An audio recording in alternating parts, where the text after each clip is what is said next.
예, 그러면 이번 패널 토론은 연세대학교 함준호 교수님께서 사회를 맡아서 진행을 해 주시겠습니다.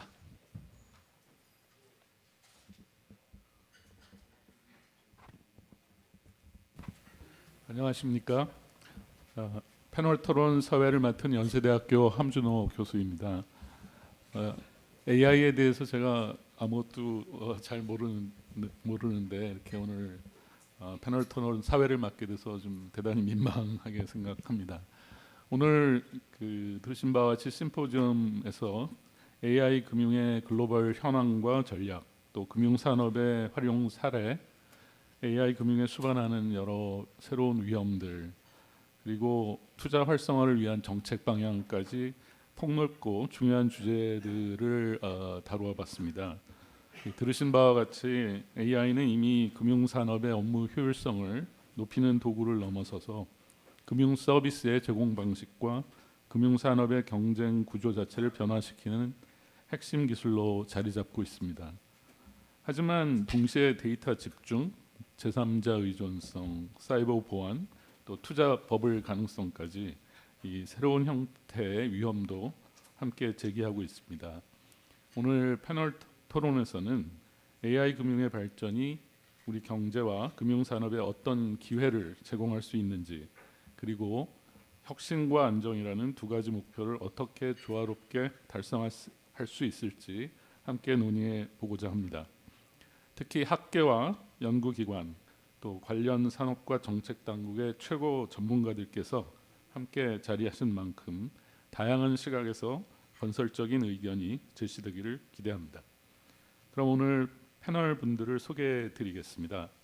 먼저 서울대학 오른쪽에 제일 오른쪽에 앉아 계신 삼성 SDS 황수영 부사장님께서 참석해 주셨습니다. 예, 안녕하십니까. 그리고 서울대학교 이윤수 교수님. 예, 안녕하십니까.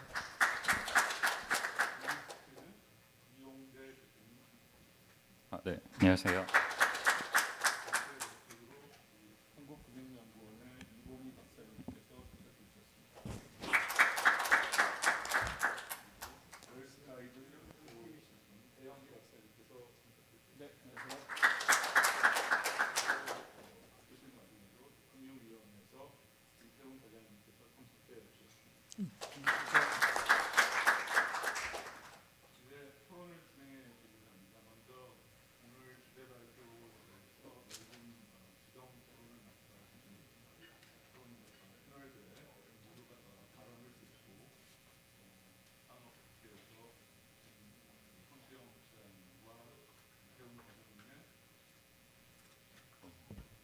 김태훈 과장님의 말씀을 듣도록 하겠습니다.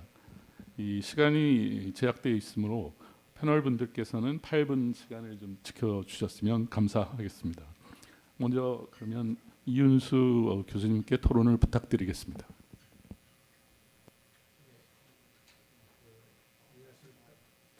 예, 안녕하십니까.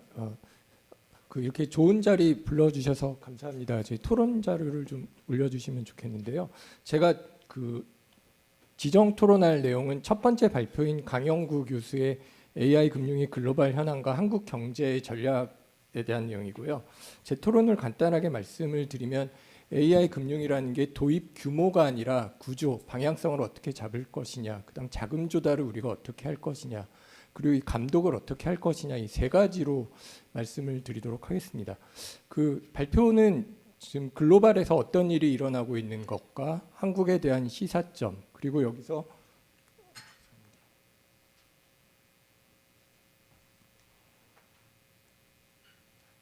저 다음으로 넘어가지가 않는데, 죄송합니다. 어쨌든 계속 말씀드리겠습니다. 예, 한국에서의 시사점은 어떤 것인가? 감독 가능한 버티컬 AI에 대한 말씀을 하셨고, 그다음에 투자 판단과 관련돼서는 버블에 대한 논의를 저희가 잘 들었습니다. 대부분 발표 내용에는 동의를 하고요. 제 토론 내용은 현재 우리가 우려하는 버블에 대한 얘기, 버블에서도 이제 자금 조달에 대한 얘기하고 이게 얼마나 집중되고 있느냐에 대한 우려, 그리고 이 미래에 대한 우려는 이제 규제의 관점에서 말씀드리고 그다음에 우리나라의 시사점에 대해서 이렇게 말씀을 드리는 걸로 하겠습니다. 예. 그 먼저 이 버블과 관련돼서는 이 자금 조달 구조인데 사실 지금 AI가 버블인가에 관련돼서는 밸류에이션에 대한 문제보다는 뭐 이게 미래에 대한 이익에 대한 창출에 대해서는 어느 정도 언제냐의 시점에 대한 이견이 있는 것이지 결국 생산성을 얼마나 놀릴 것인가 이런 논의 외에도 이게 사무실용으로 가고 있는 것에 대한 이슈들이 좀 있습니다. 여기와 관련돼서 지금 뭐 과소 투자에 대한 말씀을 많이 하셨는데 저는 오히려 과잉 투자에 대한 얘기를 좀 걱정해야 되지 않을까라는 생각을 좀 하고 있는데요. 그 첫 번째 이유는 지금 그 프라이빗 데트 마켓이 가지고 있는 구조적인 취약점입니다. 이게 밸류에이션이 언제 올지도 불확실할 뿐만 아니라 이게 GPU라는 노후화가 한 3년 정도면은 이게 과연 그 GPU가 가격을 가지고 있을 것인가라는 어떤 불안정한 자산이 담보로 가지고 있을 뿐만 아니라 이게 만기의 불일치의 문제가 있고요.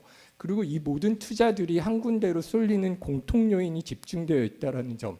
그리고 이게 규제의 사각지대입니다. 대부분 NBFI고 사무실용은 저희가 자료도 잘 갖고 있지 않다라는 문제가 있어서 이게 AI 맥락이 모르겠습니다. 어떤 원리로 인해서 방아쇠가 당겨지면 이 만기의 불일치로 인해서 롤오버가 문제가 되고 강제 매도가 되면 이게 그 파이어 세일을 통해서 헐값 매도가 되고 이런 것들이 결국은 외부 효과로 전염될 수 있는데 문제는 이런 것들이 모두 한 군데에 모여 있다는 그래서 우리가 보통 포트폴리오에서 가지고 있는 공통 분산 그 분산 우려가 이제 없다라는 문제가 있고요. 그런 측면에서는 이게 규모가 얼마냐 있느냐를 떠나서 앞으로 굉장히 추세가 빠르고 집중적이라는 측면에서는 모니터링이 굉장히 중요할 것 같다라는 생각을 합니다. 왜냐하면 이게 시스템 리스크를 만드는 건 결국 규모라고보다는 규모가 아니라 구조이고 만기 불일치나 어떤 특수 목적 담보 이런 것들에 대해서 저희가 그 주의 깊게 봐야 될 거라고 생각하고요. 이것은 사실 저희가 뭐 서프라임하고는 좀 다른 측면이 있습니다. 그럼에도 불구하고 이런 집중도가 되어서 문제가 됐던 사례를 우리가 해외 투자에서 데자뷰로 봤습니다. 물론 그 부동산 투자보다는 이게 AI 투자가 좀 더 생산적인 금융을 위한 투자라고 볼 수는 있겠지만 레버리지와 장기 불투명 자산이 이제 동시에 다발적으로 나타난다는 측면에서는 걱정을 해야 될 것 같습니다. 그리고 문제는 이런 자금 조달 구조에서 그 우리가 이미 공공자금이 여기에 노출이 되어 있고요. 국민연금의 그 미국 주식뿐만 아니라 국민성장 펀드가 데이터 센터 GPU에 직접 익스포저 되어 있는데 이건 뭐 버블이 터진다 안 터진다의 문제가 아니라 저희가 잘 모르는 안 보이는 사모금융의 공공자금이 이제 쌓이고 있다라는 게 위험이고 문제는 그런데 그 사모자금에서 어떤 투자를 하고 있을지 감독할 자료는 또 잘 없다라는 점입니다. 물론 위험은 균일하지는 않습니다. 그 GPU가 가장 취약하고 데이터 센터가 그 다음 정도가 될 것 같고요. 반면에 전력이라는 것은 굉장히 방어적인 그 내용이 될 텐데 이런 점에서는 그 강영구 교수가 강조했듯이 어떤 성장 펀드 심사를 이제 자산별로 차등하는 것은 이제 중요한 이슈가 될 것 같습니다.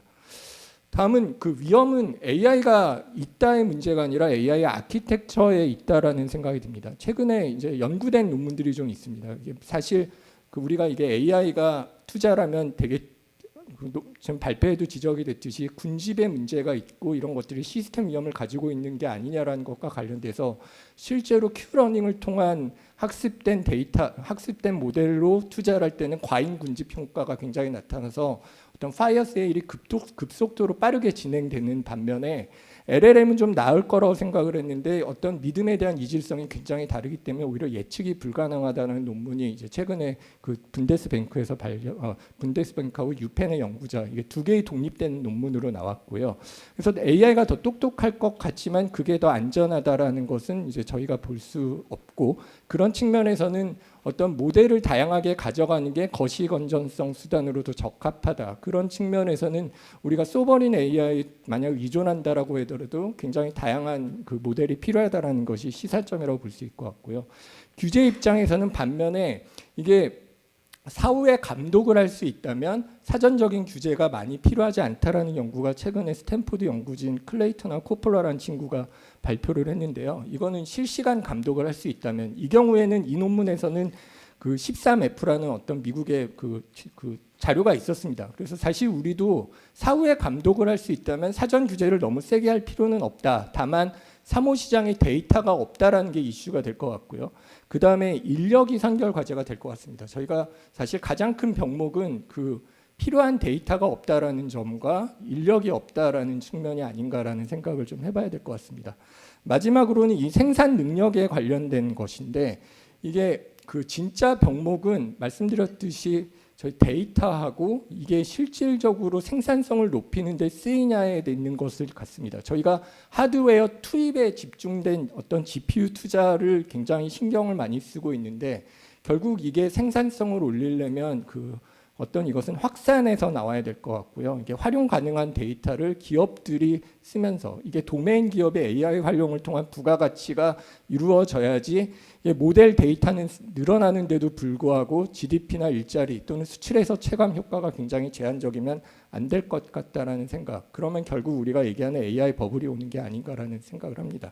그리고 발표 자료에서 보면 이 금융 비즈니스 모델 사례나 이런 게 미국 심지어 말레이시아 사례도 있는데 우리나라 사례는 굉장히 없었습니다. 이게 사실 그 어떤 국민 성장 펀드도 그렇고 AI 정책도 그렇고 사실 이게 과연 AI를 통해서 금융이 잘할 것인가라는 고민을 하게 되는데요. 우리가 생산적 금융과 금융이 생산적으로 운영되는 것은 다를 것 같습니다. 미국은 혁신을 가속화하고 수출 가능한 산업 패키지화를 이제 중요시합니다. 반면에 우리는 그 아까 자료를 강영구 교수 자료를 보시면 안전한 활용이 중요하고 감독 가능한 AI 제품화가 중요합니다. 결국 안전이 제일 중요하다는 얘기인데요. 유럽이 6월 10일 바로 며칠 전에 2031이라는 보고서를 냈습니다. 우리 왜 유럽이 AI 경쟁에서 밀렸냐? 왜 여기까지 왔느냐? 결론은 우리가 잘못했다. 두 번째는 우리 이렇게 가면은 망한다라는 얘기고요. 거기서 우리나라도 언급을 합니다. 우리나라도 비슷한 중견국쯤 될 것 같은데 우리나라를 비롯한 이런 AI 모두가 AI 3대 강국을 외치고 있는데 그 여러 개의 AI 3대 강국과 힘을 합쳐야 된다라는 식의 논리를 피고 있습니다. 그래서 마지막으로 그래서 AI가 과연 한국 금융을 더 생산적으로 만들 수 있을 것인가에 대한 고민을 해봐야 될 것 같고요. 아까 그 이영정 교수님 발표에서도 이렇게 나온 글인데 금융 당국은 AI 적용 의지가 별로 없어 보입니다. 그리고 경영진은 무관심하고 관망을 한다고 합니다. 그래서 실무진은 별로 관심이 결국 없게 되고 이게 악순환을 돌면서 결국 생산적인 금융이 되지 않고 있는 것 같습니다. 그래서 이런 말을 보면서 갈라파고스 땅 거북이가 생각이 났는데 이것으로 토론을 마치겠습니다. 예, 감사합니다. 네, 윤수 교수님 시간을 잘 지켜주셔서 감사합니다. 이 거시금융적인 관점에서 과잉 투자 문제 그리고 또 파이낸싱의 어떤 취약성 그리고 또 생산성과 어떻게 연결시킬 것인가 하는 문제를 잘 짚어주신 것 같습니다. 다음은 유니스트의 이용재 교수님께서 토론을 해주시겠습니다. 네, 저도 자료를 잠깐 준비했는데요. 어제 그 금융위에서 있었던 AX 간담회 때 사실 얘기했던 내용 거의 그대로긴 한데 비슷하게 말씀드리겠습니다.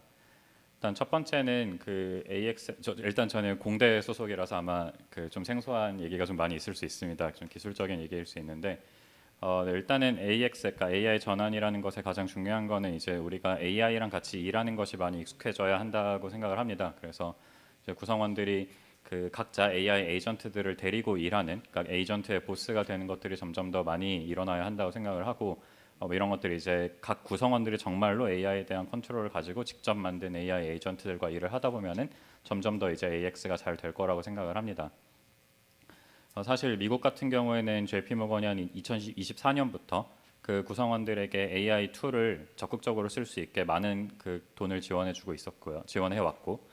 사실 우리나라는 이제야 그래도 이제 제 생각에는 그래도 당국에서 이제 계속해서 AI 전환을 위해서 노력을 하고는 있다고 생각을 합니다. 망블리도 계속 완화를 하고 있고 며칠 전에 이제 망블리 그 완화 관련된 그 케이스도 나와서 이제 점점 더 뭐 AI 툴들을 많이 활용할 수 있을 거라고 생각을 하는데요. 사실 이제 미국은 한 최소 2년 전부터 이런 노력을 많이 해왔고 사실 엄청 많이 써왔습니다. 제가 뭐 JP모건이든 뭐 블랙락이든 등등 이런 회사에 있는 사람들하고 같이 얘기를 해보면은 이미 몇 년 전부터 계속해서 그런 뭐 클로드 코드라던가 코덱스라고 하는 그 AI 코딩이나 이런 것들을 도와주는 툴들이 많이 있는데 그런 것들을 계속해서 써오고 있고 가장 최근에 이제 오른쪽에 나온 뉴스는 6월 초에 나온 뉴스인데 이제 그 AI를 하도 많이 쓰다 보니까 구성원들이 쓰는 AI 비용이 본인의 월급보다 넘어간다는 뉴스가 나오고 있습니다. 그래서 일종의 약간 과도기를 겪고 있는데 우리나라는 사실 아직 앞 단계에서도 도입 정도 수준에 있기 때문에 빨리 우리나라에서도 이런 과도기를 겪고 나서 AI를 구성원들이 어떻게 활용하는 것이 좋은가에 대한 논의가 빠르게 이루어지고 노하우를 얻는 게 중요할 거라고 생각을 합니다.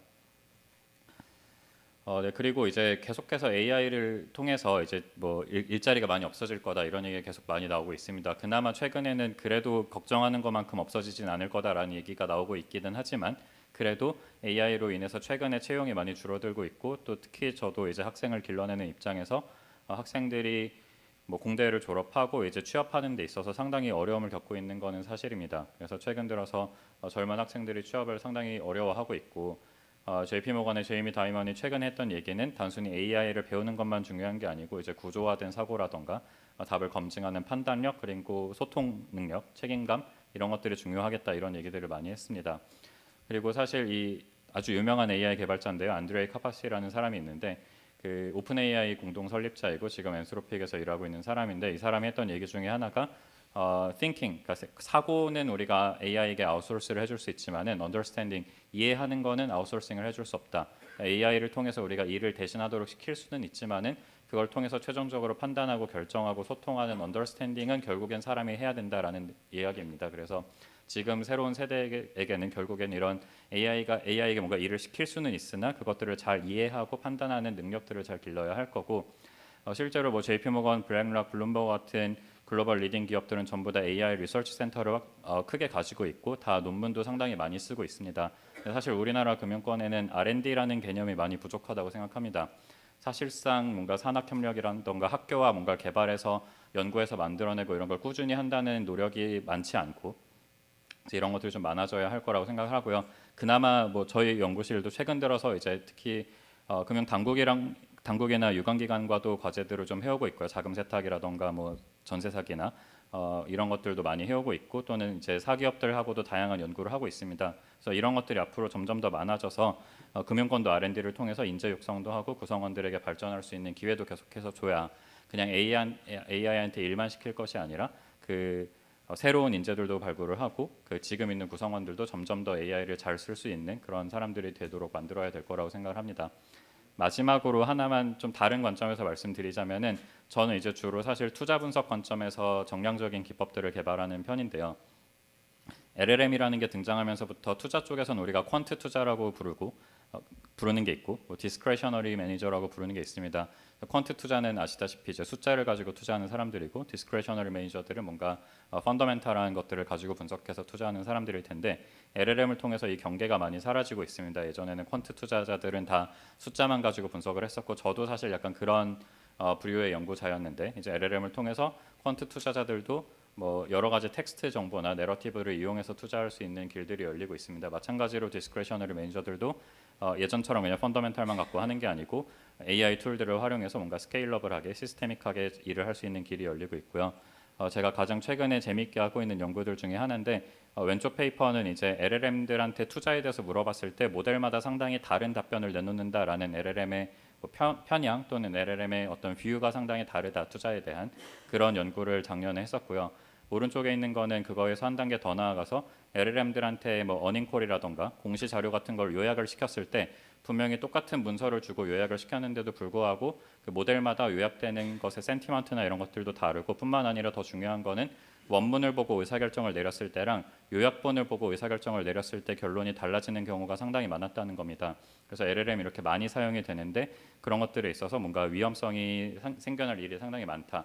그래서 이런 것들에 대한 그 LLM 편향이나 이런 의사결정 왜곡에 대한 연구도 최근에 활발하게 하고 있고요. 이런 것들이 상당히 앞으로 더 중요해질 거라고 생각을 합니다.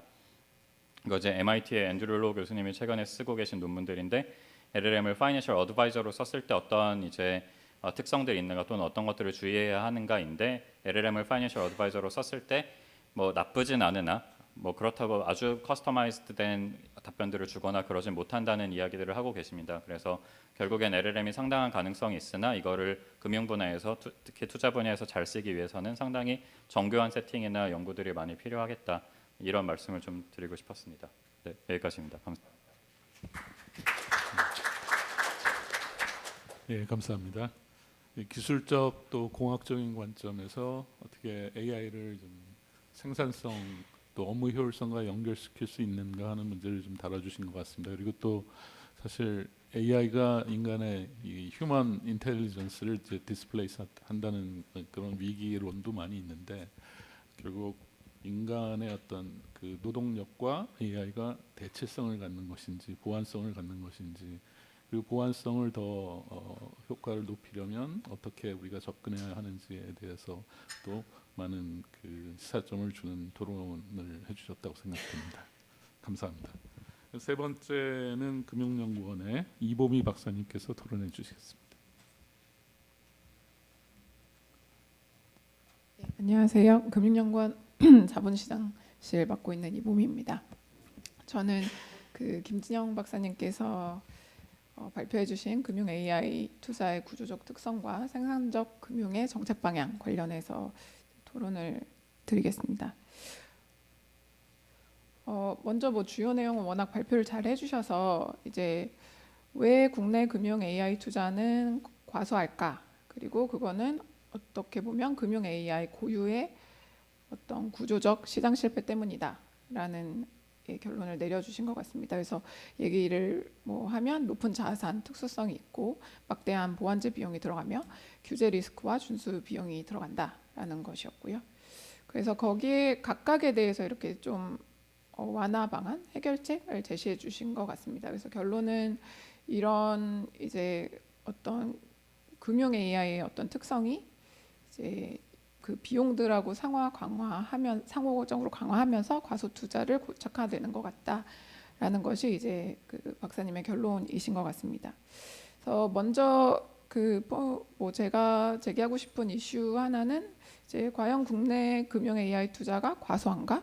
라는 이제 질문이 좀 있습니다. 우선 이거 자체가 전제가 돼야 뒤에 이제 말씀하시는 내용들이 설득력이 있을 텐데요. 이제 제가 찾은 증거 하나는 이제 5대 은행의 무형자산 투자와 JP모건의 기술의 그 지출에 대한 것인데 그게 사실 무형자산과 이제 기술 지출이라는 게 1대1로 비교할 수 있는 어떤 수치가 좀 아닙니다. 그래서 이런 것보다는 조금 더 이제 구체적인 비교가 좀 필요하지 않을까 그런 이제 증거가 좀 제시될 필요가 있다는 생각이 들고요. 이제 궁금한 것은 이제 앞서 말씀드린 그런 뭐 자산 특수성, 높은 보완제 비용, 규제 비용 이런 것들이 사실은 금융 AI가 가지는 특성이거든요. 그런데 이게 국내 금융 AI 투자와 연결이 되려면 국내에서 이것들이 특별히 더 문제다라는 점이 지적이 좀 되어야 할 것 같습니다. 근데 이제 그런 내용은 별로 없어서 이제 그런 내용을 좀 보완해 주시면 좋지 않을까라는 생각을 했고요. 그래서 제가 이제 진단을 하기는 이 뭐 금융 AI 이런 특성이 있는 거는 동의하고 이거는 이제 글로벌한 특성인 것 같습니다. 글로벌한 특성인데 그 진단을 보다 이제 명확히 우리나라에 적용을 하자면 우리나라에는 이러한 특성을 완화할 장치가 이제 충분하지 않다라는 것이 좀 더 명확한 진단이 아닌가 이렇게 생각을 합니다. 그래서 뭐 예를 들면 뭐 벤처 투자나 이제 앞서 좀 언급을 해주셨지만 유연한 금산분리 규제 그리고 혹은 공동 데이터 풀 같은 것이 이제 덜 발달했다고 보는 것이 이제 문제를 좀 더 명확히 보는 방향이 아닌가 이렇게 생각을 합니다. 근데 두 번째는 이제 그런 이제 진단에 대한 처방이 명확한가입니다. 그래서 이제 제가 제일 관심 있게 봤던 것은 이런 자산 특수성과 이제 연합 학습을 연결한 부분이었는데요. 블록체인이 과연 자산 특수성을 줄여주는가에 대해서 좀 더 생각할 필요가 있는 것 같습니다. 이제 자산 특수성이라는 게 그냥 뭉뚱그려 얘기하면 하나 같지만 사실 따져보면 좀 여러 층위가 있는 것 같습니다. 그래서 먼저는 이제 데이터 특수성이죠. 특정 은행이 이제 수십 년간 축적한 그런 노하우 그리고 데이터. 그리고 통제권상 특수성인데 그걸 주로 이제 박사님 많이 얘기해 주신 것 같아요. 이제 데이터가 타기관에 넘어갔을 때 협상력에 영향을 줄 수 있다는 점. 이게 그리고 홀드업의 원천이 되는 것 같습니다. 그리고 마지막으로 이제 과제의 특수성입니다. 그러니까 AI가 어떤 문제를 풀고 있느냐의 문제인데요. 문제는 이게 목표가 무슨 문제를 푸는지는 기관마다 다 다르다는 것입니다. 그래서 이제 연합학습을 하려면 이제 푸는 문제가 똑같아야지 연합학습을 통해서 문제를 풀 수 있을 텐데요. 지금 제시하신 예시들이 과연 그런가 이런 이제 생각이 듭니다. 그래서 블록체인은 우선 제가 봤을 때는 그 여러 가지 특수성 세 가지 층의 특수성 중에서 이제 통제권상 특수성을 좀 해결하는 데 용이한 것 같습니다. 그래서 통제권을 완전히 이전하지 않고 어떤 이제 연합학습에 기여할 수 있게끔 어떤 결과값들을 이전한다는 점에서 홀드업 문제는 좀 완화할 수 있을 것 같습니다. 그리고 이제 연합학습을 통해서 각 데이터가 가진 어떤 부분적인 한계를 서로 보완할 수 있다는 건.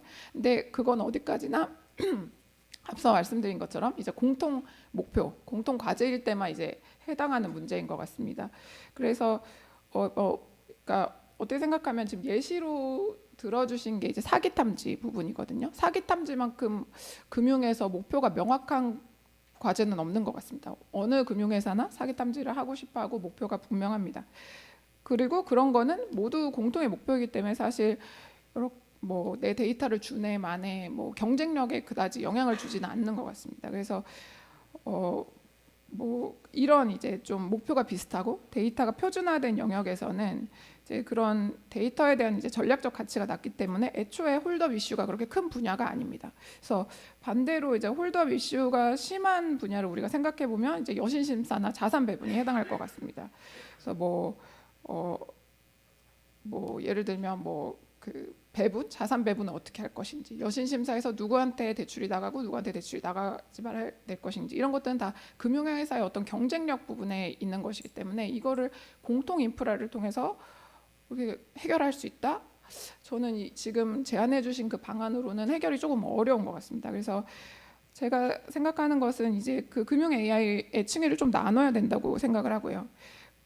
이제 뭐 컴플라이언스나 사기 관련된 그런 이슈들은 이제 공통 유틸리티를 만들어서 공공 인프라와 연합 학습으로 이제 공동화하는 게 가능하지만 언더라이팅이나 이제 프라이싱 같은 어떤 금융기관 간의 경쟁을 만들어내는 그런 것들은 사적 투자에 맡기는 것이 훨씬 효율적이다라고 생각을 하고요. 정책은 아무래도 그 전자의 이제 공통 인프라가 활용될 수 있는 분야에 맞춰져야 되지 사적 경쟁인 분야에 맞춰지면 효율성도 떨어지고 이제 얻어내는 것도 크지 않을 거라고 생각합니다.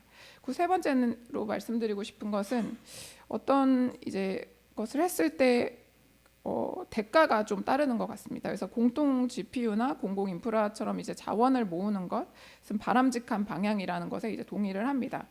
그런데 이제 자꾸 제가 연합학습에 대해서 좀 우려를 갖고 있는데요. 연합학습 같은 거를 하면 이제 여러 기관이 사실 비슷한 모델로 비슷한 판단을 하게 만드는 것이거든요. 그러면 그것이 우리가 금융안정에서 제일 위험하다고 생각하는 고전적 위험이죠. 쏠림 위험을 만들어내게 되는 것 같습니다. 그래서 이제 공유의 단위를 좀 구분해야 할 필요가 있다는 것을 강조하고 싶고요. 이제 인프라는 공유해도 되지만 모델까지 단일화하지 말자. 그리고 그러니까 기관별로 이제 파인 튜닝할 수 있는 여지를 처음부터 만들어 놓고 설계를 해야 된다라는 점을 말씀드리고 싶습니다. 이상입니다. 네, 감사합니다. 이 AI 금융 투자에 있어서 시장이 왜 실패하는가 하는 이슈에 대해서 과연 글로벌한 시장과 우리 국내의 어떤 특수성의 차이가 있는지 하는 중요한 문제를 말씀해 주신 것 같고요. 그리고 이러한 문제를 잘 파악하는 것이 또 제도적인 또 규제적인 그런 설계를 하는 데 있어서도 굉장히 중요할 것 같습니다. 그래서 아마 우리 김태훈 과장님께서도 좀 한국의 어떤 특수성에 대해서 말씀해 주실 수 있을 것 같고 뒤에 시간을 좀 할애해서 우리 김주정 박사님께 답변할 수 있는 기회를 또 드려야 될 것 같습니다. 예.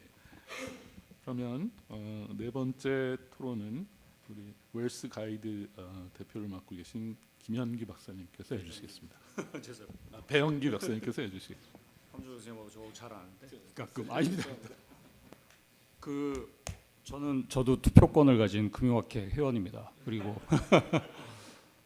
이 자리에 불러주셔서 대단히 감사드리고요. 저는 은행 지주에 꽤 오래 있었고, 그다음에 은행에도 있었고, 그러니까 주로 신사업이나 뭐 전략 뭐 이런 쪽을 많이 했고, 그래서 그 안에 있을 때도 뭐 DT라든지 뭐 AI라든지 이런 거에 대해서 제가 뭐 코딩을 하거나 이런 건 아니지만 전략적 방향성을 잡는 데는 상당 부분 역할을 했고, 나와서는 뭔가 저는 대한민국 금융이 여러 가지 문제점이 있는데 개인 금융 쪽이 더 취약하다라고 저는 생각을 했고, 그래서 개인의 금융적 의사결정을 강화하고 도와주는 지원하는 그런 쪽의 일을 지금까지 하고 있고, 챗GPT 혁명이 일어나고 나서는 AI에 올라타야 된다. 그래서 그걸 파운데이션으로 해서 현재 버티컬 AI 쪽을 하고 있습니다. 그러니까 저는 이렇게 말씀드린 이유는 뭐 없지 않냐 이렇게 볼 수도 있지만, 저 나름대로 뭔가 제가 금융에서 할 수 있는 거를 AI라는 툴을 통해서 또는 어떤 디지털 수단을 통해서 지금까지 구현해고자 왔다. 그런 관점에서 봐주시면 좋을 것 같고요. 제가 오늘 토론을 맡은 거는 한국금융사 AI 서비스 현황 제3자 집중위험인데, 사전 모임 때 제가 할 얘기를 남겨놓으시기 위해서 분량을 좀 걷어내신 부분이 있어서 백현주 박사님한테 감사하다는 말씀드리고 싶고, 그리고 오늘 사실 오늘 발표해 주신 마이크로 데이터는 사실 처음 공개하신 거라고 저는 생각합니다. 금융회사들이 서베이 데이터긴 하지만 각자 어떻게 쓰고 있고, 그다음에 제가 말씀드렸지만 샌드박스는 어떤 걸 통해서 했는지 그런 부분들을 중심으로 해서 하신 것 같고, 사실 다 느끼셨겠지만 그 금융사들의 생성형 AI 활용도는 상대적으로 낮다고 볼 수 있습니다. 그 안에 데이터에 있었는데 그 AI 전체로 하면 거기에 뭐 여러 가지가 다 들어가죠. 머신러닝, 딥러닝 뭐 등등 다 들어가니까 사실은 생성형 AI에 포커스를 맞추는 게 맞고, 그렇다고 보면 AI 서비스라고 답한 것 중에 10%밖에 안 돼요. 개수로 보면 한 133개인데 이 비교가 그 객관적이냐, 객관적이 않다는 거를 전제로 말씀드립니다. 자기네들이 홍보 차원에서 얘기를 하는 건데, JP모간 같은 경우는 이런 식의 기준으로 했을 때 한 회사가 450개 이상, DBS 같은 경우는 한 100개 정도 되는 거고, 그리고 이런 거를 가지고 비교를 하면 전체에 대해서 나온 숫자니까 상당히 낮은 거죠. 도대체 생성에 나온 지가 언젠데 이렇게 프론트든 미들이든 백이든 활용이 안 되고 있냐. 이 원인은 여러 가지가 있지만 우리 김태우 부장님 참석하셨지만 가장 큰 거는 망물리 규제입니다. 망물리 규제라고 저는 보여지고, 그다음에 지금까지 내부적으로 계속 테스트를 하면서도 이 뭔가 적용을 하거나 아직 가시적인 서비스가 안 나온 이유는 여전히 헬루시네이션 문제를 해결하지 못하고 있다 이렇게 보여지고, 그다음에 내부적으로 데이터 사일로 문제, 그다음에 공통 플랫폼이 없는 거, 이게 크고, 금융 그 당국에서는 뭔가 책임을 져야지 그래서 책무구조도 이런 거에 도입했는데 이것도 엄청난 걸림돌이죠. 아니 뭘 알아야 책임을 지지 이렇게 되는 거죠. 그래서 이런 부분이 복합적으로 왔기 때문에, 그런데 이제 끊임없이 투자자나 당국이나 아니면 언론이나 요구를 받죠. 당신네들 뭐 하냐 그러면 뭔가 얘기를 해야 되지 않겠습니까? 그래서 나오는 것이 이제 제가 만든 표현은 아니고요. AI 워싱 또는 AX 워싱이라고 표현합니다. 하는 척을 하는 거죠. 우리 뭔가 하고 있다. 이경정 교수님도 말씀하셨지만, 그리고 또 하나는 이게 이제 예전에 DT가 화두였지 않습니까? DT, 디지털 트랜스포메이션. 그때는 디지털 코스메틱스라는 표현이 있었습니다. 요즘에는 AI 워싱이라는 표현이 있는 거고, 하지만 이거 뭐 트렌드고 불가피하고 뭐 바뀔 거라고 봅니다. 그다음에 또 하나는 제3자 위험, 집중 위험 말씀하셨는데 아시겠지만 온프레미스가 대부분이에요. 온프레미스는 아시겠지만 다 안에다 놓는 거예요. 안에다. 망물리하고도 관련이 있어요. 사스나 파스 방식으로 하는 거는 10% 조금 넘는 수준입니다. 그다음에 개발 방식에 있어서도 자체 개발이 많다고 그러는데 외주 개발도 사실은 안에서 하는 거라 거의 뭐 대동소이하다고 보면, 외부 솔루션 구매나 아니면 계약 통해서 하는 거는 뭐 이것도 엄청 낮은 비중입니다. 집중 위험도 상당히 파편화되어 있고 전체적으로 집중도는 높지가 않다 이렇게 평가를 할 수가 있고요. 그래서 이제 제가 가장 큰 원인으로 망물리 규제라고 말씀을 드렸는데, 로드맵을 갖고 지금 당국이 하고 있습니다. 내부 업무용 시스템이 있고 정보 처리 시스템, 대고객용이 있는데, 내부 업무용 시스템은 샌드박스가 워낙 많이 들어오니까 이거 이대로 하면 안 되겠다 그래서 완화시켰죠. 그래서 예외 규정을 둬서 보시는 바와 같이 개인신용 정보 처리하지 않는 전제에서 내법무용 시스템 쓰는 거, 사실 쓰는 건 풀었습니다. 앞으로 추가 완화가 예정되어 있고 이거를 대형사 위주로 한다 그래서 일부 반발이 있어서 아마 당국에서 고심하고 있는 걸로 생각합니다. 저는 막물리 규제는 차제 없애는 게 맞다고 생각합니다. 그럼 막물리 규제가 완화된 다음에 금융 AI 생태계는 어떻게 될 거냐? 여기 보시면 현재 온프레미스가 상당한 비중을 차지하는데 빨간색으로 표시했겠지만 상당 부분 온프레미스 비중이 낮아질 거로 보여집니다. 이건 정답이 있어요. 핵심 역량은 안에다 둬야 되죠. 핵심 역량은 바깥에다 줄 수 없는 거 아니겠어요? 비핵심이라고 생각되는 것은 아웃소싱이든 뭐든 상당 부분 생태계를 조성하는 차원도 있고 그 다음에 경쟁력을 강화하는 측면에서 키워야 될 거라고 생각합니다. 그 과정에서 이제 커질 게 뭐냐? 버티컬 사스가 되죠. 버티컬 AI. 그러니까 파운데이션 위에 금융 분야에서 여러 가지 버티컬 AI들이 있는데 그 중에 영역별로 프론트, 미들, 백에서 다양한 버티컬 AI들이 나올 거고 그거하고 협력하는 구조가 될 거라고 생각합니다. 가장 이제 그 우려되는 거 또는 역할이 커질 거라고 생각하는 게 하이퍼스케일러이죠. 하이퍼스케일러는 아시겠지만 AWS, 그 다음에 마이크로소프트, 그 다음에 구글 거기에 좀 더 덧붙일 수 있어요. 국내 서버린 AI를 키우고 국내 데이터 센터를 키우고 해서 과연 국내 업체가 하이퍼스케일러가 될 수 있느냐? 국내는 커버할지 몰라도 뭐 힘들다고 보여지죠. 어쨌든 이건 이슈 중에 하나입니다. 그러나 이런 방향으로 갈 거고 최근에 하이퍼스케일러는 점점 더 버티컬 AI 쪽으로 들어오고 있어요. M&A도 엄청 많이 하고요. 투자도 엄청 많이 하고 있어요. 이 수직 계열화죠. 그래서 향후의 위험은 결국에는 이런 쪽으로 갈 수밖에 없다. 하이퍼스케일러. 현재 그 당국에서 클라우드 서비스가 활성화될 텐데 이 경우에 대해서는 어떤 대비책을 갖고 있느냐? 저는 이미 충분히 있다라고 생각합니다. 여기 보시는 대로 서비스 중단 위험, 그다음에 제3자 종속 위험, 그다음에 제공자가 안정적이고 지속적으로 해줄 수 있는지 평가하는 위험, 이것들을 모두 자체적으로 평가하도록 돼 있고 끊임없이 체크하도록 돼 있고 당국에 보고하도록 돼 있습니다. 근데 중요한 거는 이제 그 제3자 집중 위험이 될 거라고 보여지고 아시겠지만 저희가 처한 상황이 서버린 AI가 성공할지 상당히 회의적이죠. 그러나 경제 안보나 보안 관점에서 그거를 포기한다? 그것도 어려운 선택이죠. 그래서 어쨌든 최소한으로는 갖고 와야 되는 거 아니냐. 저는 그런 고민이 있다고 보여지는데 궁극적으로는 소수 빅테크, 소위 말해서 하이퍼스케일러한테 결국에는 상당 부분 시장이 갈 겁니다. 그리고 그런 현상은 이미 어디에서 나타나고 있냐면 막물리 규제가 없는 영국과 EU에서는 이미 나타나고 있고 일부 점유율을 한 70%까지 보더라고요. 3자한테. 그러다 보니까 그 위험을 어떻게 관리할 건지 대책을 내올 수밖에 없는 것이고 개별 감독은 어렵다 이거. 그러니까 시스템 리스크를 방지하기 위해서 당국이 나서야 된다 이런 거죠. 그래서 금융 시스템의 필수적인 제3자 서비스의 운영 탄력성을 확보하기 위해서 당국이 직접 감독한다. 기준은 대체 가능성이 얼마나 높은지 낮은지, 컨센트레이션이 얼마나 높은지 낮은지, 임팩트가 얼마나 있는지 상당히 객관적이고 합리적인 기준입니다. 그리고 감독은 어디까지 하냐? 뭐 당연히 정보 요청할 거고 시정명령 내릴 수 있고 제재할 수 있고 우리는 아직 이런 수준은 아니지만 예비적으로 그 고민을 당국에서 하실 거라고 생각하고 그런 부분으로 가야 된다고 생각합니다. 그래서 장기적으로는 금융사만 책임지는 구조가 아니라 당국이 어떻게 할 것인지 그리고 시장은 어떤 역할을 할 것인지 그런 중층적인 감독 체계가 필요하다. 그럼에도 불구하고 아까 말씀드린 대로 지금 현재의 금융 쪽의 AI 생태계 자체는 매우 낮은 수준이기 때문에 이거는 키우는 작업이 우선 되고 그거에 대한 예비적으로 이런 보안 장치가 필요하다. 이런 말씀을 드리겠습니다. 감사합니다. 네, 감사합니다. 배영기 대표님, 죄송합니다. 배영기 대표님께서는 제가 알기에도 정부에도 오래 계셨지만 우리나라 개인 금융 분야에서 거의 최초로 정말 오래전에 이 업계로 진출하셔서 많은 성과를 내고 계신 걸로 알고 있습니다.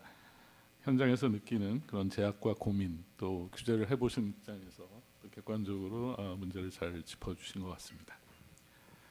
그러면 우리 삼성 SDS의 황수영 부사장님께 마이크를 넘기도록 하겠습니다. 예, 안녕하세요. 예, 삼성 SDS에서 금융사업을 맡고 있는 황수영 부사장입니다.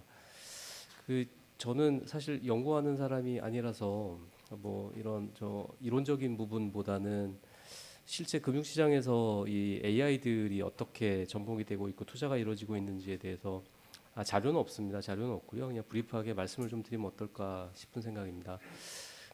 배 소장님께서도 말씀을 하셨지만 실제 뭐 외국 금융기관에 비해서 AI에 대한 투자가 규모 측면이나 이런 부분에서 더 그들을 능가하고 있다라고 말하기는 사실 어렵습니다. 하지만 뭐 금융지주사 회장님들께서 늘 하는 말씀이 우리는 AI 금융을 지향한다. AI가 모든 변화의 기반이다. 이런 말씀을 하시는 거에 비해서는 아직 그에 수반하는 투자의 규모는 아직 일어나고 있지 않다라고 보고 있고요. 다만 그래도 의미 있는 거는 점점 AI에 대한 관심, 투자, 그다음에 실질적인 성공 사례들을 만들어내고 있는 노력들을 늘려가고 있다라는 겁니다. 그래서 뭐 크게 보면은 금융회사들은 투 트랙으로 AI에 대한 투자를 하고 있습니다. 하나는 뭐 아까 소장님께서도 말씀하셨지만 망분리라는 규제가 있기 때문에 자체적인 온프렘 환경에서의 자체적인 생성형 AI 플랫폼과 LLM을 운영할 수 있는 그런 구축형 서비스를 구현하는 투자들이 거의 모든 금융지주 회사에서 이루어지고 있고요.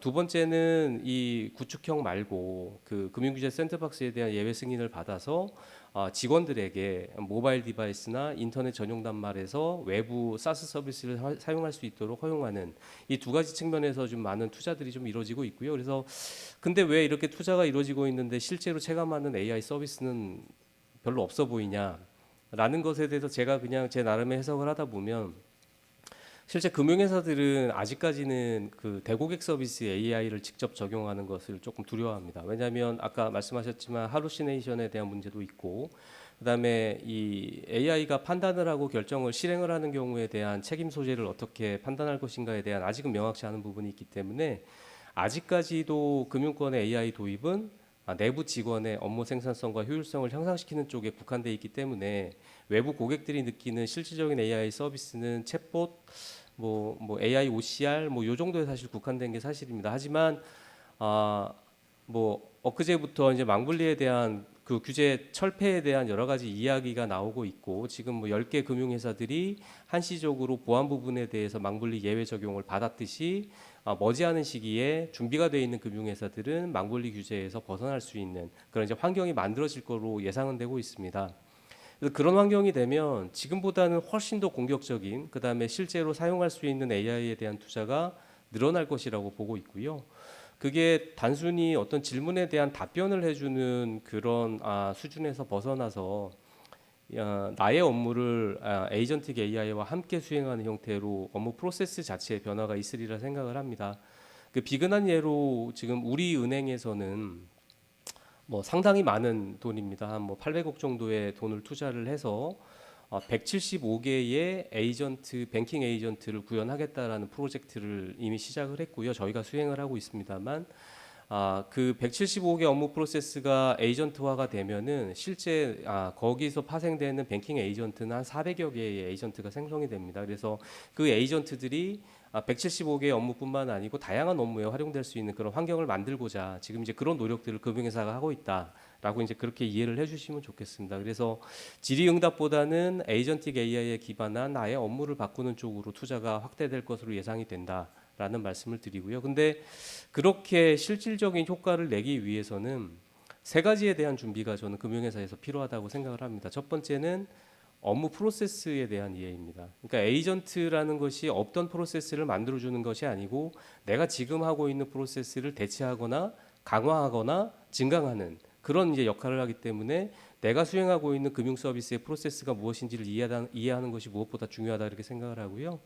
두 번째는 데이터입니다. 많은 분들이 이미 얘기를 하셨을 거라 생각을 하는데 실제 은행에서는 정형 데이터는 차고 넘칩니다. 뭐 예를 들면 개수 데이터라든가 숫자들 이런 거 차고 넘치는데 실제 없는 데이터는 비정형, 반정형 데이터들은 사실 모아 있지 않습니다. 그러니까 내규, 규정, 보고서, 문서 또는 뭐 동영상이나 사진이나 이런 이제 비정형, 반정형 데이터들을 어떻게 기계가 이해할 수 있는 형식으로 변환해서 적절한 지식을 공급할 것인지, 그게 이제 두 번째로 중요한 사안이라 생각을 하고요. 세 번째는 거버넌스입니다. 어차피 금융 서비스라는 것이 서비스를 제공하는 것에 따른 책임도 다 반드시 따라야 되기 때문에 어떠한 에이전트가 무슨 서비스를 하고 있고 이 에이전트가 뭐 예를 들면 어제 발표가 있으셨는데 금융 분야의 AI 활용 가이드라인에서 얘기하는 몇 가지 8개의 대원칙에 어긋나게 운영되는 부분이 있는지 없는지에 대한 모니터링과 측정과 평가를 계속해서 해야 됩니다. 그래서 방금 말씀드린 프로세스와 데이터와 거버넌스 이 세 개 측면은 금융회사들이 AI를 실제로 적용하기 위해서는 매우 중요하다. 그렇게 저는 생각을 하고 있습니다. 뭐 여러 연구 보고서에서도 얘기를 하지만 실제 AI에 대한 투자가 ROI에 영향을 얼마나 미치느냐, 실제 퍼블릭하게 서비스가 이루어지는 것까지 온 게 몇 개가 되느냐라고 했을 때 제가 정확한 숫자는 기억하지 못하지만 한 자리 정도의 숫자뿐이 안 됩니다. 그러니까 100이 투자가 되면 5에서 6 정도만이 실질적인 효과로 이어지고 있는데 뭐 여러 가지 과도기적인 문제도 있겠습니다만 제가 이제 필드에서 이 AI에 대한 서비스를 만들고 제공을 하는 그런 업을 하다 보면 제가 느끼는 이제 성공 요인이라고 했을 때는 첫 번째는 무엇보다도 그 리더십이 필요합니다. 예를 들면 이제 뭐 대표이사나 중요 보직에 있으신 분들이 야 AI가 좋다는데 한번 해봐라는 것으로는 성공을 하지 못합니다. 직접 그 C레벨에 계신 분들이 클로드 코드를 쓰고 클로드 코어를 써서 내가 너네들한테 부탁을 하지 않아도 내가 내 스스로 업무를 AI를 통해서 할 수 있다라는 것을 몸소 보이고 증명해야 그 문화가 전반적으로 확산될 수 있다라고 보고 있고요. 두 번째는 명확한 KPI입니다. 지금까지 KPI는 유스케이스 몇 개 했냐, 뭐 얼마를 투자했냐 이런 숫자에 대한 KPI를 가지고 가고 있는데 그건 사실 별 의미가 없고요. 아까도 말씀드렸지만 실제 서비스로 연계된 케이스가 몇 개가 있고 실제 레버뉴의 증가로 영향을 미치는 그런 유스케이스들이 뭐가 있는지를 평가하고 측정하는 그런 KPI를 운영을 하는 것이 또한 중요하다고 생각을 하고요. 마지막으로는 AI 리터러시에 대한 부분입니다. 그러니까 뭐 저희 삼성 같은 경우에도 더 이상 파워포인트로 문서를 만들지 않습니다. 뭐 지금은 기계가 파워포인트도 잘 읽지만 뭐 얼마 전에 사실 읽기가 되게 어려웠거든요. 그래서 저희는 모든 문서를 AI가 쉽게 이해하고 파악할 수 있도록 MS 워드 기반의 정해진 포맷에 따라 표도 복잡하게 안 만들고 그래서 지식을 축적하는 그런 이제 리터러시에 기반한 그런 내부 이런 확산 활동을 전개를 했었거든요. 그런 활동이 기반이 돼야 금융회사의 AI 도입이 실제 고객들한테 서비스 체감할 수 있는 효과로 이어질 수 있을 정도의 그런 성과가 날 수 있다 그렇게 생각을 합니다. 네, 이상 말씀드리겠습니다. 예, 감사합니다.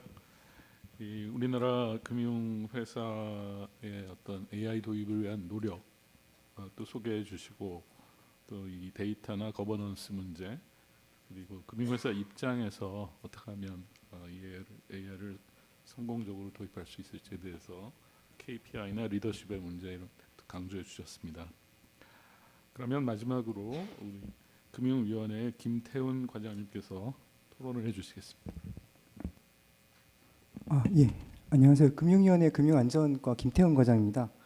먼저 이제 제가 맡고 있는 업무를 말씀드리자면 저는 이제 금융위에서 앞서 굉장히 많은 분들께 성토를 해주셨던 그 망분리 업무를 맡고 있는 상황입니다.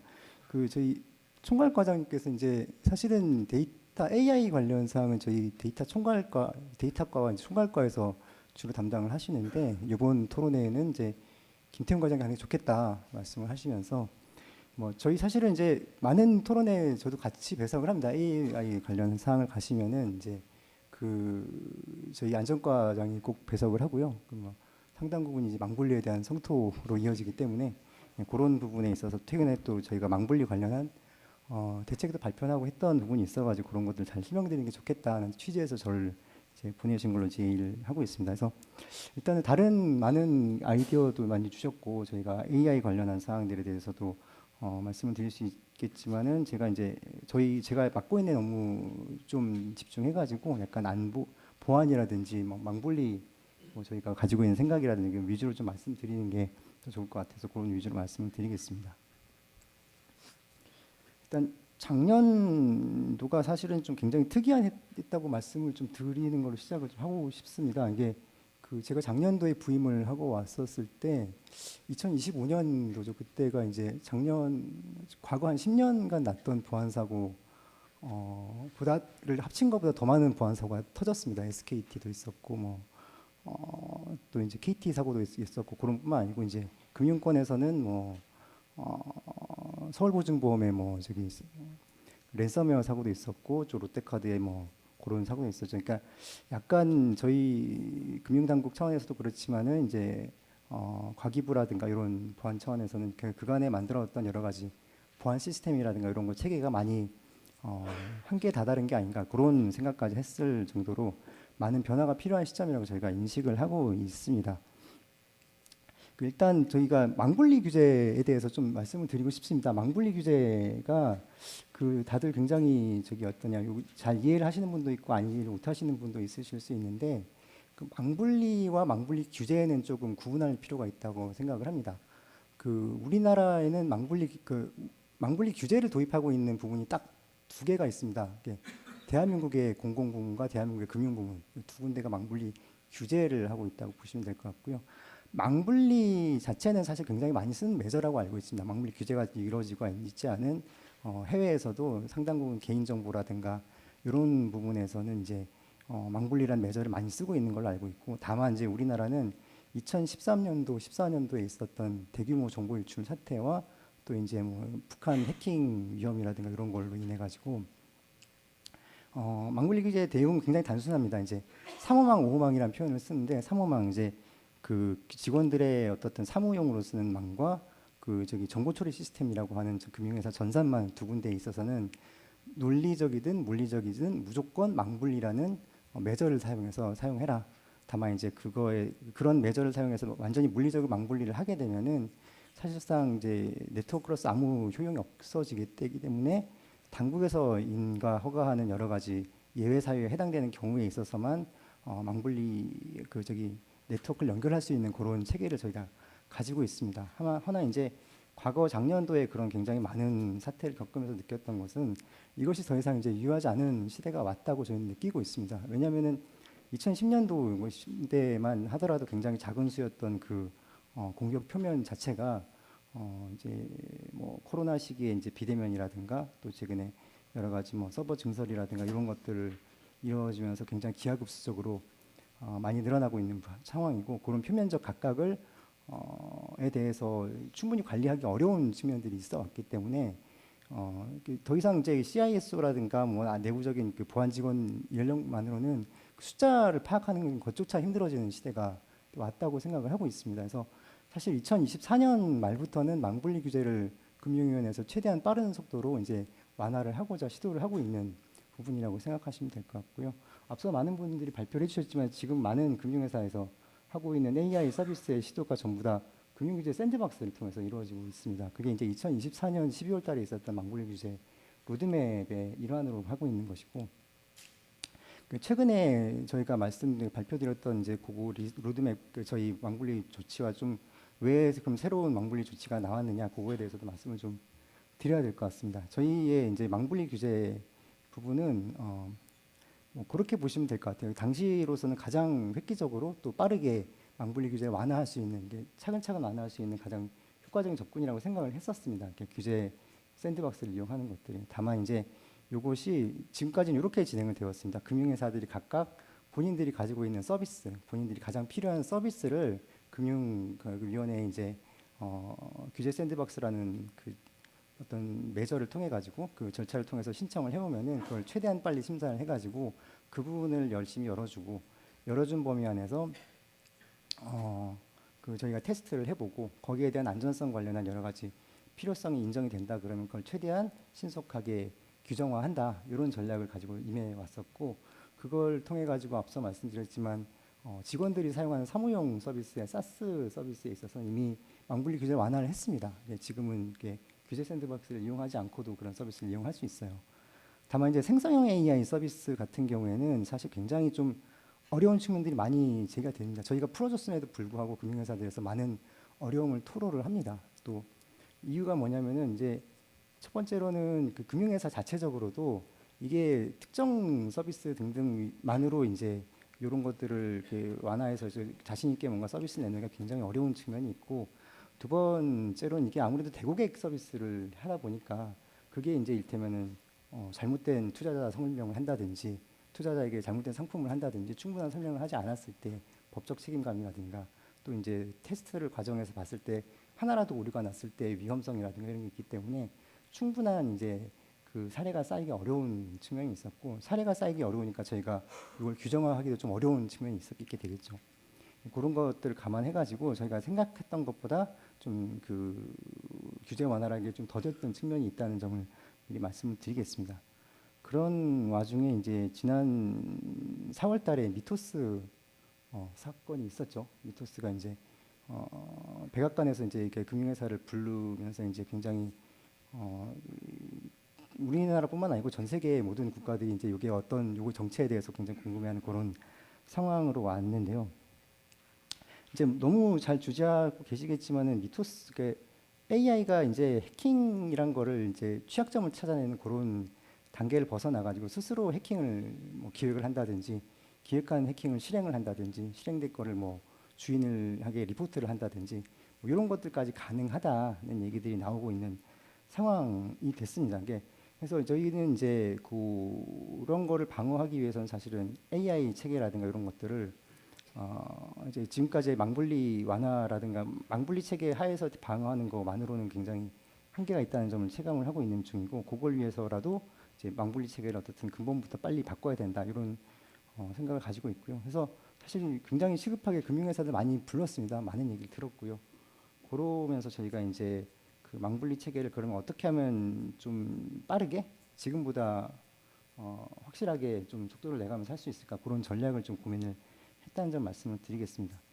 규정화하기 가장 어려웠던 걸림돌은 이런 거였습니다. 이제 대한민국의 모든 금융회사가 균질적이지가 않습니다. 일단 굉장히 준비가 잘 돼 있는 회사가 있고 그렇지 않은 회사가 있고요. 보안 표면적이 굉장히 넓은 회사가 있고 그렇지 않은 회사가 있습니다. IT라든가 이런 데 굉장히 전문적이고 잘 돼 있는 회사일수록 굉장히 많은 IT 시설을 가지고 있고, 그렇기 때문에 그런 IT 시설이 많으면 많을수록 공격 표면적이 넓게 될 수밖에 없을 거고요. 그런 회사가 또 이제 일테면은 내부적인 IT 인력이라도 이런 것들을 가지고 있는 회사들이 많습니다. 그래서 그런 회사들은 이제 빨리 그 망분리 규제를 풀어줘서 저희가 AI를 통한 이제 보안 시스템을 구축할 수 있도록 도와달라는 목소리가 굉장히 많았던 반면에, 또 다른 회사들도 많습니다. 이제 금융회사 차원에서 일테면 망분리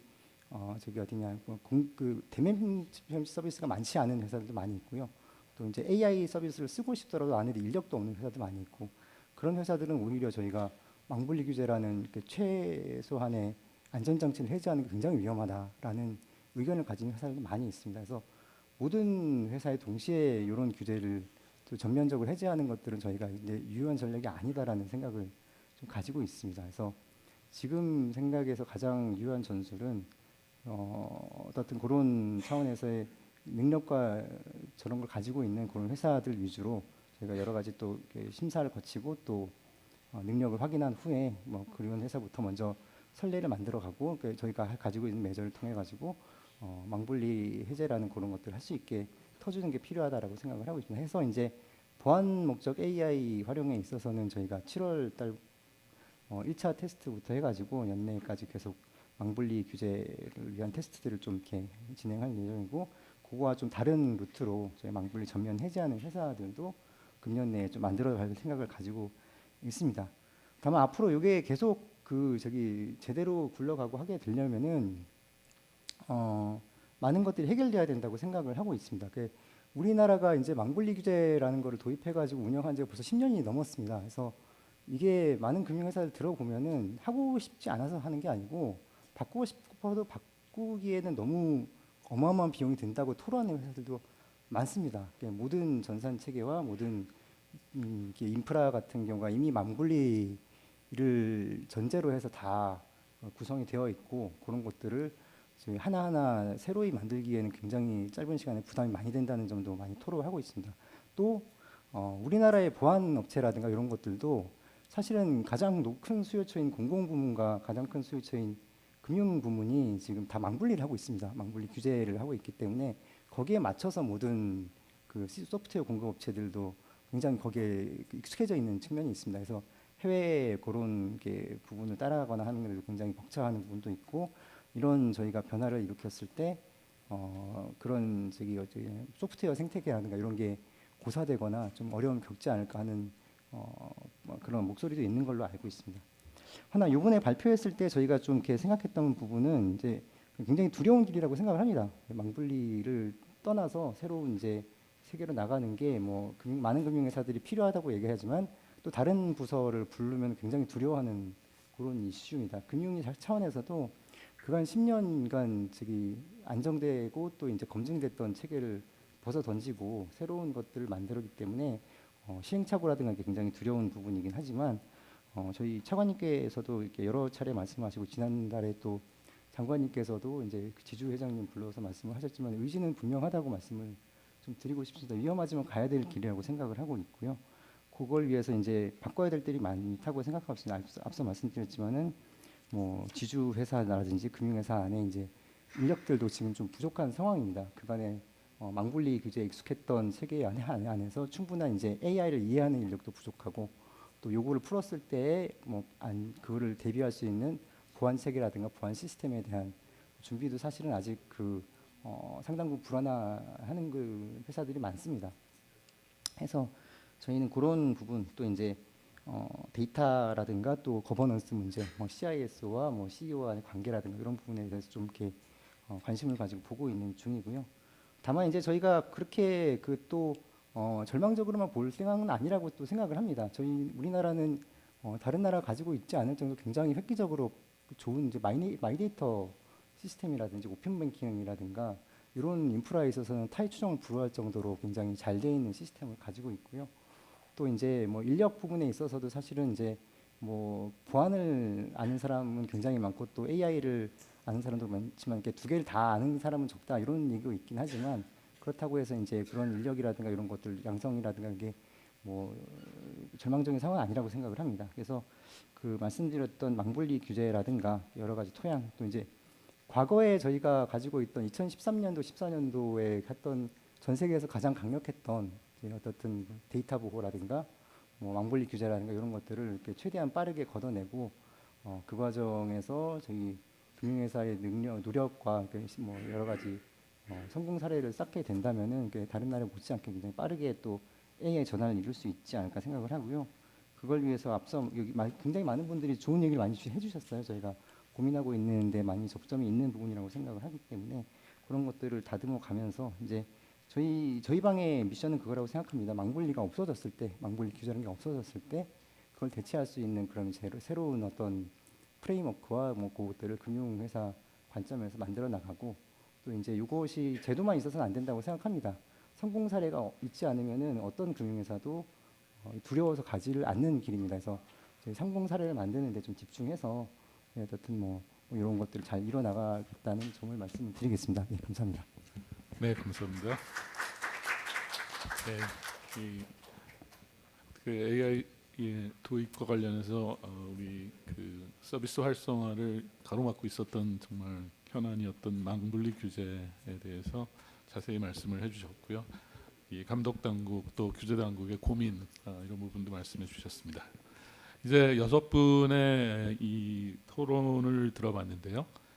저희에게 한 7, 8분 정도 아마 시간이 남아 있을 것 같습니다. 그래서 그 플로어를 오픈해서 이 오늘 발표자 또는 여기 패널에서 토론해 주신 분들께 어떤 질문이든지 아니면 오늘 주제에 관련해서 말씀하시고 싶은 분이 계시면 한 2분 정도 플로어에서 질의를 받도록 하겠습니다.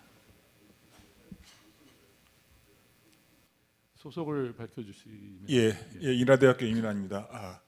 그 먼저 황수영 부사장님이나 아니면 김지현 박사님께 질문을 드리러 왔는데요.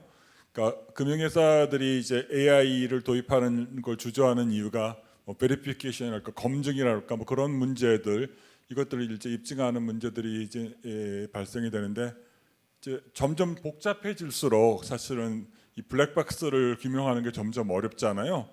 근데 이게 이 문제를 해결할 수가 있는 건지, 이게 정말 그 금융기관들이 사실은 책임을 지기 싫어하는데 점점 어려운 복잡한 이런 이제 AI 구조들이 되면 실제적으로는 더 어려워지는 것이 아닌가요? 도입하는 것들도 그렇고 그거를 검증하는, 그거 어떻게 해결해야 될지 뭐 답변을 해주시면 좀 감사하겠습니다. 예, 그 제가 이해하는 선에서만 말씀드릴 수밖에 없어 보이는데요. 아까 제가 이제 거버넌스가 중요하다라고 말씀을 드렸는데, 거버넌스의 주요한 필러 중에 하나가 설명 가능한 이 AI에 대한 영역을 어떻게든 확보하자라는 부분이 있습니다. 근데 실질적으로 질의응답을 하거나 뭐 이런 부분을 할 때 도대체 모든 걸 다 설명 가능하게 만들 수는 없어 보이고요. 예, 그래서 근데 이제 결국은 그래서 이게 내가 제공하는 서비스가 어느 정도 크리티컬리티를 갖고 있느냐에 따라서 좀 적용에 대한 기준은 달라져야 될 걸로 생각을 합니다. 그러니까 내부 직원이 AI를 활용하는 데 있어서는 얼마든지 수정이나 변환의 기회가 있기 때문에 엄격한 잣대를 들이대지 않아도 될 거로 저는 개인적으로 생각을 합니다만, 대고객 서비스에 대해서는 그런 설명 가능한 AI에 대한 부분은 좀 담보가 돼야 되지 않을까 이렇게 생각을 합니다. 네, 감사합니다. 예. 저도 이제 답변을 드리자면은 우선 이제 설명 가능성은 이제 모든 이제 특히 이제 고위험, 그러니까 AI 모델을 활용하는 금융권에서는 굉장히 중요한 화두가 맞습니다.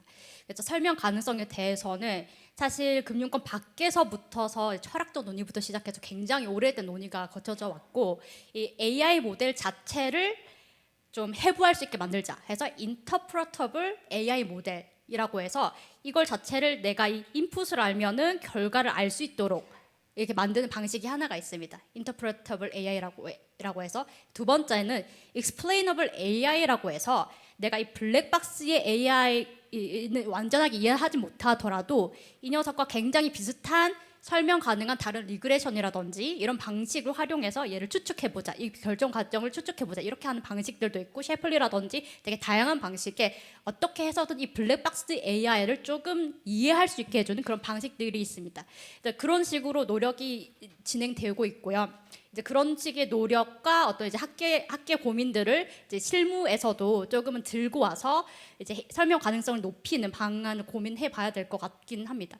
이제 제가 더불어서 왜 연합학습에 대해서 말씀을 드렸냐 하면은 아까 이제 질문이랑도 연관이 되어 있는데, 제가 연합학습에 대해서 알게 된 것은 제가 이제 그 미국 돌아온 지 2년이 채 안 됐는데, 미국 들어오기 전에 이제 제가 ML과 그 NLP 그 AI 연구 스터디를 제가 만들었었습니다.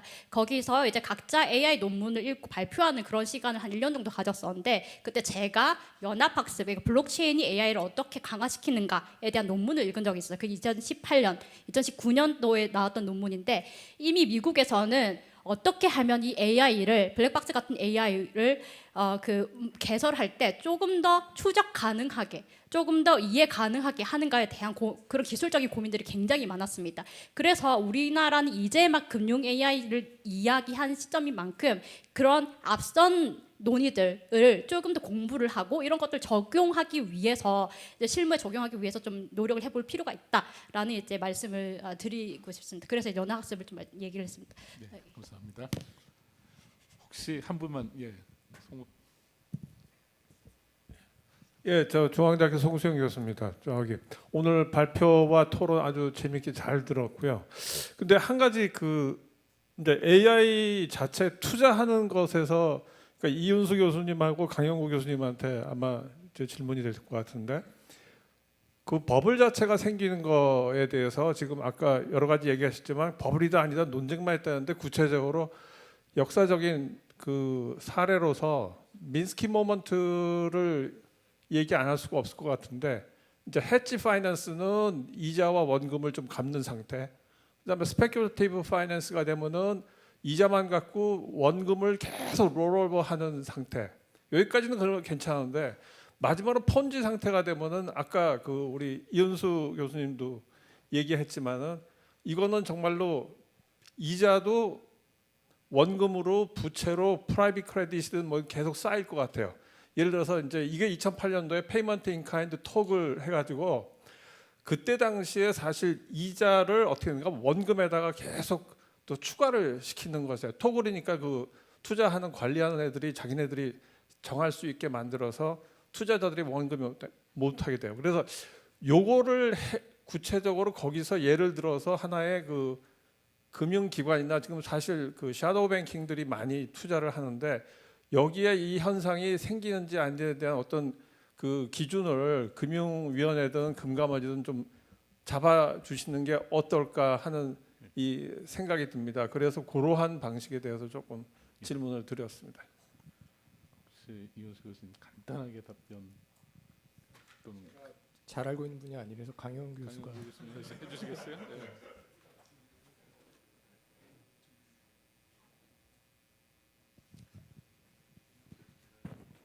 예, 존경하는 송수영 교수님께서 너무 심오한 질문을 해주셔서 어떻게 답변을 해야 될지는 모르겠지만 항상 기술 혁신에 버블이 있어야죠. 버블이 있어야 혁신 불확실성이 큰데 자금이 들어가고 그래서 철도도 깔리고 인터넷도 깔리고 그런 경우가 있었다고 생각합니다.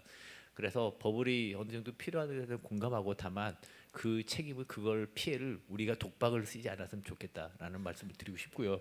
근데 이제 분명하게 해야 될 거는 순환 출자 구조는 문제가 있는 것 같아요. 그죠? 아까 말했던 그 프라이빗햇도 그다음에 주식에만 버블이 있는 거 아니라 지금 현재 채권에도 버블이 있고 그 근간에 여러 가지 내부 거래, 우리 재벌 내에서 이렇다는 내부 거래가 생태계 차원에서 발생하고 있는 거는 우리 그쪽은 우리가 더 미국보다 잘할 것 같아요. 그런 경험이 있기 때문에 그럼 우리가 경계할 필요가 있지 않을까 하는 생각합니다. 그건 민스키 모험과 좀 무관하다는 생각입니다. 그리고 마이크를 잡은 김에 저도 질문 하나 드리고 싶은데요. 저는 좌장님한테 질문을 드리고 싶은데요. 최고 전문가셔서 네, 그 사실 은행들이 혁신을 AI를 안 하는 게 망불리 때문이고 여러 가지 이유가 나는데 사실 AI만 안 하는 게 아니라 모든 혁신을 안 하고 있는 거죠. 그래서 그게 사실 망불리가 뭐 문제가 큰데 그걸 우리가 희생양으로 삼을 필요 없고 궁극적으로 은행들이 왜 모든 혁신을 안 하는가 이러면 악의용 호인 모델에 의해서 파괴적 혁신을 원할 인센티브도 없고 게다가 최적의 전략은 남들도 못하게 하는 그런 전략을 쓰는 게 이익이기 때문이고 그걸 해결하는 방법은 사실 간단하잖아요.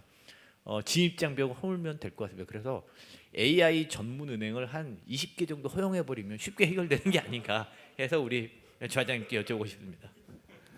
송수영 교수님보다 더 심오한 질문을 주셔가지고 제가 답변하기는 좀 어려울 것 같고 예, 역시 뭐 우리나라에서 과도한 규제가 또 과도한 보호가 또 혁신을 방해하는 걸림돌이 돼 왔던 부분도 분명히 있을 것 같습니다. 특히 은행 산업에서. AI 부분은 정말 우리가 잘 모르는 그런 기술이기 때문에 더 조심스러운 것 같은데요. 저도 기본적으로 동의합니다. AI 전문 은행 20개 한번 생각해 보시죠. 정책단 거에서. 예, 일단 저희 그냥 간단하게 저희 뭐 사실 뭐 그 굉장히 부족하다고 생각하실 부분이 많다고 생각합니다. 그 금융권 혁신이라는 게 빨리 돼야 된다는 생각 가지고 있는데 다만 이제 뭐 제가 이번에 그 저기 망불리 완화라든가 이런 거를 통해 가지고 저기 금융회사들 얘기를 많이 들어보고 또 이제 그 저기 준비 상태라든가 저기 그 우수 사례 발표라든가를 많이 좀 그 공유를 하면서 느낀 점은 인터넷 뱅크들이 굉장히 앞서 있습니다. 사실은 이제 뭐 정도의 차이가 느끼시는 거라든가 이런 걸 차이가 있을 수 있겠지만 저희가 당초에 생각했던 이제 그 금융 인터넷 뱅크가 뭐 했던 혁신이라든가 이런 거에 못 미칠 수가 있겠지만은 사실 이제 이런 전산 분야라든가 AI 활용이라든가 이런 데 있어서는 생각보다 굉장히 앞서 있고 그거가 저기 다른 업계 기존 업권에 비해서 굉장히 자극하는 요인들이 되고 있는 것만 좀 분명하다는 점을 먼저 말씀을 드리고 싶습니다. 그런 것들 좀 더 잘할 수 있도록 저희가 노력해 보겠습니다. 네, 감사합니다. 네, 이제 마무리할 시간이 된 것 같습니다. 모두의 신관원 회장님도 말씀하셨고 많은 발표자분들이 AI에 너무 우리가 의존하다 보면 답변도 아주 비슷하게 나오고 그래서 우리가 쏠림 현상도 발생하는데 오늘 전문가들이 이렇게 다양한 의견을 얘기해 주신 걸 보면 아직 우리 전문가의 영역이 또 아직은 있다 그런 생각도 좀 들고요.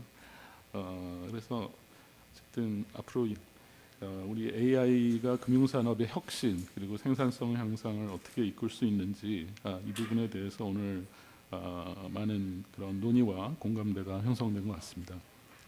결국 앞으로 과제는 혁신과 안정 이 두 목표를 균형 있게 추구하는 데 있을 것입니다. AI 금융이 단순한 기술 혁신을 넘어 우리 경제의 지속 가능한 성장과 금융 안정을 함께 뒷받침하는 방향으로 발전하기를 기대합니다. 바쁘신 가운데 귀한 의견을 나누어 주신 발표자, 토론자 여러분과 오늘 심포지엄 참석자 여러분께 감사드립니다. 이상으로 패널 토론을 마치도록 하겠습니다. 네, 네 분의 발제자님 그리고 6분의 패널 토론자님 그리고 사회자님께 진심으로 감사드리고 이상으로 2026년 한국금융학회 AI 금융의 현재와 미래 혁신과 안정의 뉴 패러다임 특별 정책 심포지움을 마치도록 하겠습니다. 경청해 주셔서 감사합니다. 곧 이어서 곧 정기총회를 시작하도록 하겠습니다.